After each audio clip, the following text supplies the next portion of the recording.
La réunion s'est faite sous haute surveillance.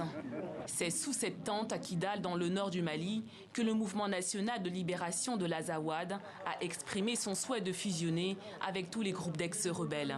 Le Congrès réaffirme le principe de fusion des mouvements de la CEMA en une seule entité politico-militaire, conformément aux résolutions de son congrès ordinaire du 28 novembre au 1er décembre 2019 et de la déclaration finale de la session ordinaire du bureau exécutif de la CEMA tenue les 16 et le 17 juillet 2022 à Kidal. Le MNLA à tendance indépendantiste et plusieurs groupes armés touaregs s'engagent ainsi sur la base d'une feuille de route consensuelle. Objectif, devenir une réelle force, tant politique que militaire. Dans le domaine de la politique, c'est une force, surtout dans le domaine sécuritaire.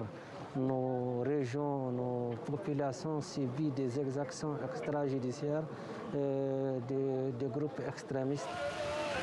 En 2012, à Kidal, plusieurs mouvements touaregs s'étaient soulevés contre le pouvoir central avant de signer un accord de paix en 2015. 7 ans après cet accord de paix, les dirigeants du MNLA et plusieurs groupes armés touaregs contrôlent toujours cette zone du nord-est du pays sous tension et qui échappe en grande partie à l'autorité de l'État.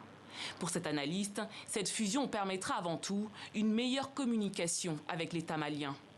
Aujourd'hui, on va comprendre que la revendication, elle va être centralisée et il serait une seule voix qui va être face à l'État du Mali pour éventuellement négocier l'intégration des combattants. Et je pense que déjà, il y a un acquis dans ce sens. On est en train d'évoluer effectivement vers la disparition progressive de ces mouvements armés au nord du Mali.